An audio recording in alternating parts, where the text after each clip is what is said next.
اس طرح سے نہیں، مل کے بلند آواز میں صلوات بھیجیں محمد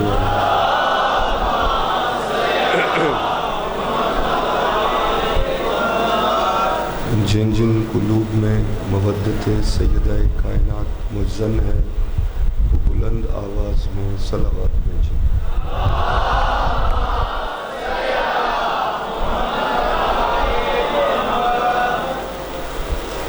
اعوذ باللہ من الشیطان الرجیم، بسم اللہ الرحمن الرحیم، الحمد للہ الذی لا يبلغ مدحته القائلون ولا يحصي نعماءه العادون ولا يؤدي حقه المجتهدون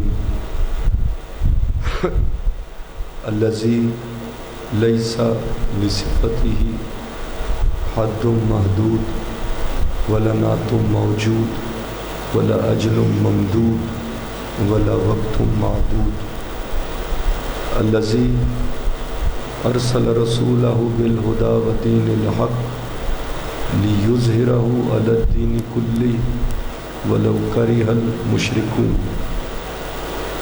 اما بعد، الصلاة والسلام والتحیۃ والاکرام على اشرف الانبیاء والمرسلین خاتم النبیین رحمت للعالمین وعلى آلہ الطیبین الطاہرین المعصومین المظلومین۔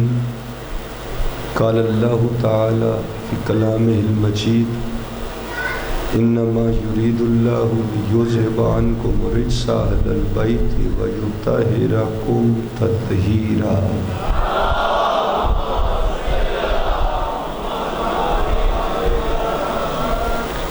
ثم قال بسم اللہ الرحمن الرحیم والشمس وضحاها والقمر اذا تلاها والنہار اذا جلاها واللیل اذا یغشاها والسماء وما بناها والارض وما طحاها والنفس وما سواها فألهمها فجورها وتقواها قد أفلح من زكاها وقد خاب من دساها۔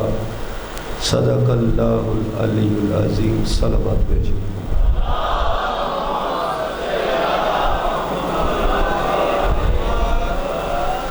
نفس و روح کے عنوان سے ہماری گفتگو کی آج چھٹی نشست ہے۔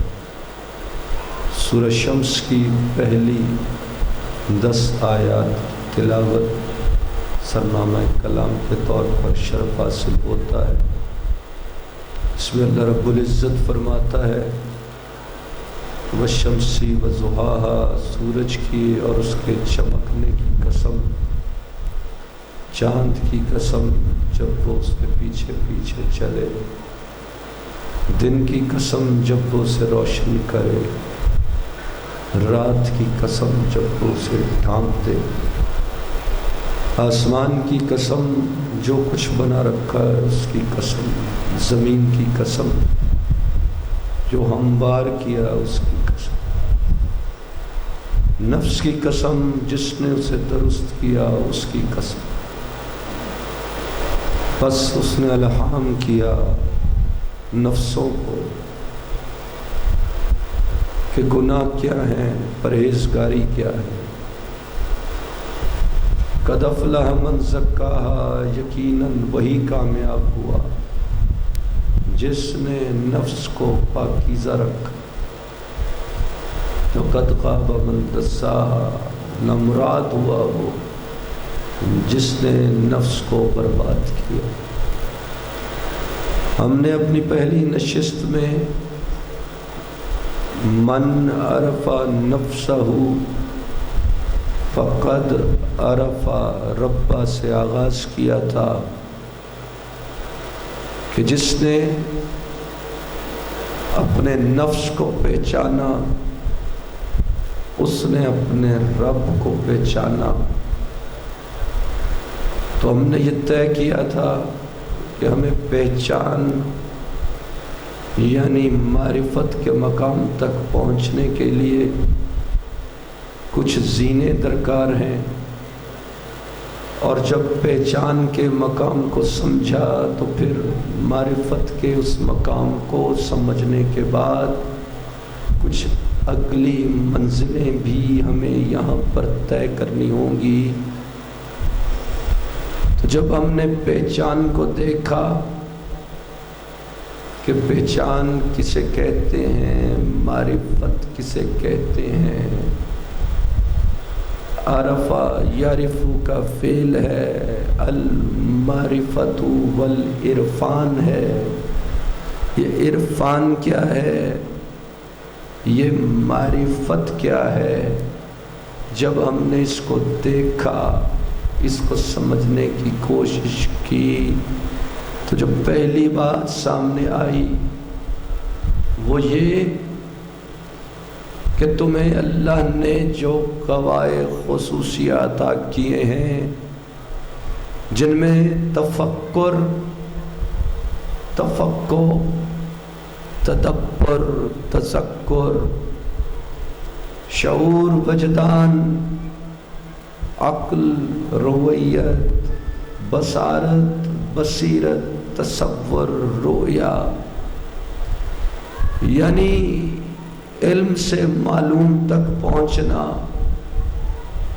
علم حاضر سے علم غائب تک جانا، حواس خمسہ سے علم حاصل کرنا، جو علم طبیعت میں، وجدان میں عطا کر رکھا ہے اسے استعمال کرنا، اس قوت کو استعمال کرنا جو ہر وقت قبول علم کے لیے تیار رہتی ہے، اور پھر ان سب قواعد جسمانیہ کے ذریعے سے مقام رویت پر آنا، جس میں بصارت ہے، جس میں بصیرت قلب ہے، جس میں تصور لاشعور ہے، اور جس میں رؤیا باطنی ہے۔ ان سب قواعد مخصوصہ کے ساتھ جب تم منزل عرفان پر پہنچتے ہو، منزل معرفت پر پہنچتے ہو، تو پھر آگے دو مقامات ہیں جو اس حدیث میں بیان ہوئے کہ من عرف نفسہ فقد عرف ربہ۔ پھر دو مقام ہیں، ایک مقام میں نفس کو پہچاننا، دوسرے مقام میں رب کو پہچاننا، یعنی پہلے مقام پہ شے کو پہچانتے ہو اور دوسرے مقام پر لا شے کو پہچاننا ہے۔ شے سے لا شے کا یہ سفر ہے، اور یہی مقصد تخلیق تھا۔ اسی کے بارے میں ارشاد فرمایا تھا کہ وَمَا خَلَقْتُ الْجِنَّ وَالْإِنسَ إِلَّا لِيَعْبُدُونَ، میں نے جن و انس کو محض اپنی بندگی کے لیے پیدا کیا، جس کی تفسیر حضرت عبداللہ بن عباس نے اہل سنت تفاسیر میں جو بیان کی، انہوں نے کہا یہاں یعبدون کے معنی یعرفون ہیں۔ اللہ کہتا ہے کہ میں نے جن و انس کو اپنی معرفت کے لیے، اپنی پہچان کے لیے پیدا کیا۔ تو اب سوال اٹھتا ہے کہ جہاں پہچان کا صیغہ ہے، پہچان کہتے کسے، پہچان ہوتی کیسے ہے؟ پہچان ہوتی اس وقت ہے، آپ میں سے برا منائے بغیر میری بات کو سمجھنے کے لیے سمجھے، آپ میں سے اکثریت ایسی ہے، اکثریت اس وقت جو ہے، ہو سکتا ہے کہ اگر مجھے کہا جائے کہ آپ بتائیں کہ آپ ان میں سے کس کس کو پہچانتے ہیں، تو میں کہوں کہ میں اکثریت کو نہیں پہچانتا، لیکن کچھ چہرے ایسے بھی ہیں جنہیں میں جانتا تو بے شک نہیں. اب یہ جان اور پہچان کا فرق ہے. اب کچھ چہرے ایسے ہیں جنہیں میں جانتا تو نہیں بے شک، لیکن پہچانتا ضرور ہوں کہ ہاں یہ تو وہی ہے جو کل بھی ادھر بیٹھا تھا، یہ تو وہی ہے جو 4 روز سے ادھر بیٹھا ہے، یہ وہی ہے، یہ وہی ہے. پہچان ہے. اور کچھ ایسے ہو سکتے ہیں جنہیں میں جانتا بھی ہوں کہ یہ کون ہے، وہ اگلی منزل ہے. لیکن یہ جو پہچان کی منزل ہے، اس میں اسی کو پہچان رہا ہوں جسے میں نے پہلے دیکھ رکھا ہے، جسے میں نے پہلے نہیں دیکھا. کسی ایک خاص وقت کے ساتھ میں نے اس کو وقت کی قید میں تعین کر کے اسے محدود نہیں کیا، اسے میں پہچان نہیں پا رہا. لیکن جسے میں نے تعین وقت میں مقید کر دیا، اسے میں نے پہچان لیا. فوراً میرے لاشعور نے میرے شعور کو آواز دی، یہ وہ ہے. اب جس وقت اللہ نے جو خالق فطرت ہے، اس نے مخلوق سے کہا کہ تمہاری پیدائش کا مقصد میری پہچان ہے، تو اب لازم ہوا کہ تیری ربوبیت کو پہچاننے کے لیے یہ تو اب پیغام آیا.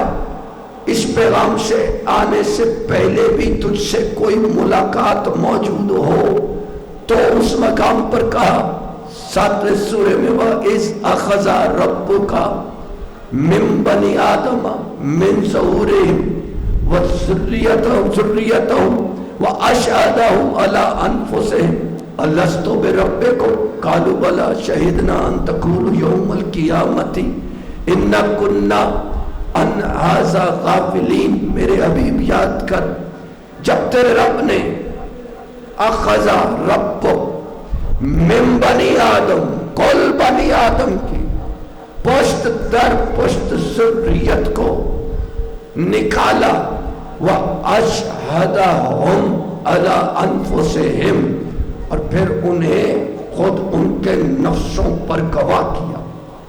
اور پھر گواہ کرنے کے بعد سوال کیا، الست بربکم، کیا نہیں میں تمہارا رب؟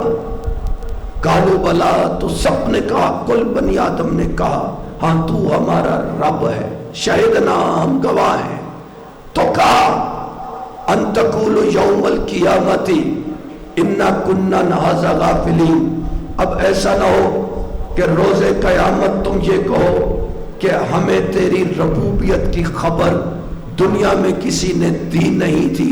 اب میں نے یہاں تمہیں پہچان کروائی ربوبیت کی، دنیا میں جا کر اسی پہچان کو، اسی معرفت کو، اسی عرفان کو تم نے پھر سے تلاش کرنا ہے. قیامت کے روز کوئی عذر قبول نہ ہوگا. عجب بات ہے، جب وہاں بھی کلام کیا تو اس کلام کی ابتدا اس جملے سے کی کہ الستو، نہیں ہوں میں. جب وہاں بھی کلام کیا تو اس کلام کی ابتدا اپنی ربوبیت کی جب اقرار لے رہا ہے تو اس کی ابتدا کرتے ہوئے پہلا جملہ نہیں کا کہتا ہے. اور جب ہمیں دنیا میں بھیج دیا اور ہمیں دنیا میں بھیجنے کے بعد جب کہا کہ اب کلمہ پڑھو، تو یہاں بھی ہمیں جب پڑھنے کو کہا تو پہلا جملہ لا سے شروع کیا کہ نہیں ہے کوئی تیرے علاوہ. وہاں بھی نہیں تھا، یہاں بھی نہیں ہے، تو ہی ہے، تو ہی ہے. پہچان کروائی وہاں پر بھی. سوال کیا لستو، کیا نہیں ہوں میں؟ تو اب میں پوچھوں علماء سے، اب میں پوچھوں اپنے دوستوں سے، ایسے لوگوں سے جو لمبی بحثوں میں جاتے ہیں، لیکن میرا تو سادہ سا سوال ہے کہ سوال کیا ہی اس سے جاتا ہے. یہ جو بچے ماؤں کی گود میں ہیں میں ان سے سوال نہیں کروں گا. سوال مجنون سے نہیں کیا جاتا، سوال دیوانے سے نہیں کیا جاتا، سوال پاگل سے نہیں کیا جاتا، سوال مردہ سے نہیں کیا جاتا. کلام اس سے کیا جاتا ہے جو سنتا ہو، جواب اس سے مانگا جاتا ہے جو بول سکتا ہو.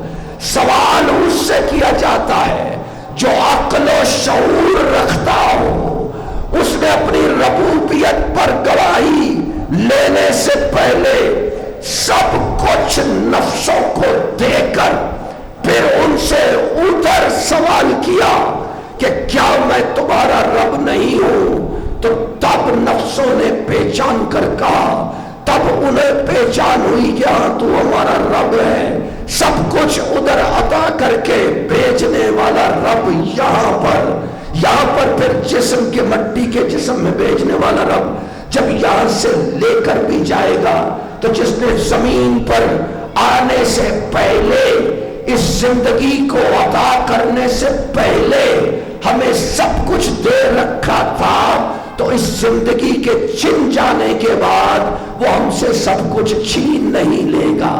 ہم نے اس زندگی میں اس کی عطا کرتا تفکر، تدبر، تذکر، رویت، عقل و شعور و وجدان کے ذریعے سے اس کے عرفان کی منزل حاصل کرنی ہے. اور اس عرفان کی منزل کو حاصل کرنے کے لیے ضروری ہے کہ میں پہلے اپنے آپ کو پہچانوں. اپنے آپ کو پہچانوں گا کہ میں کون ہوں، بلکہ یوں کہوں تو بہتر ہوگا کہ خود جب میں اپنے آپ کو پہچاننے کی کوشش کروں گا تو خود مجھے میری اوقات نظر آ جائے گی کہ میں کیا ہوں. اپنے آپ کو پہچاننا ایک آئینہ ہے جو خود اپنا آپ دکھلا دیتا ہے. جب میں اپنا آپ دیکھوں گا تو مجھے پتا چلے گا کہ خباثت کیا ہوتی ہے، پاکیزگی کیا ہوتی ہے. تب مجھے پتا چلے گا کہ شیطانیت کیا ہوتی ہے، طہارت کیا ہوتی ہے. تب مجھے پتا چلے گا کہ گناہ کیا ہوتا ہے، تقویٰ کیا ہوتا ہے. تب مجھے پتا چلے گا کہ ظلم کیا ہوتا ہے اور عدل و احسان کیا ہوتا ہے. جس انسان کو خود اپنے نفس کی پہچان نہیں ہے وہ بھلا نفس رسول کی پہچان کیسے کر سکتا ہے؟ نفس رسول کی پہچان تو وہ مقام ہے، وہ مقام نور نبوت کا مقام، وہ نور نبوت کا مقام جہاں پہچان کر نفوس کو پھر اس کے بعد چن کر لے کر جاتا ہے. اس وقت مدینہ کی آبادی میں نساء تو کئی تھی، اس وقت مدینہ کی آبادی میں بچے تو کئی تھے، اس وقت مدینہ کی آبادی میں نفوس تو کئی تھے.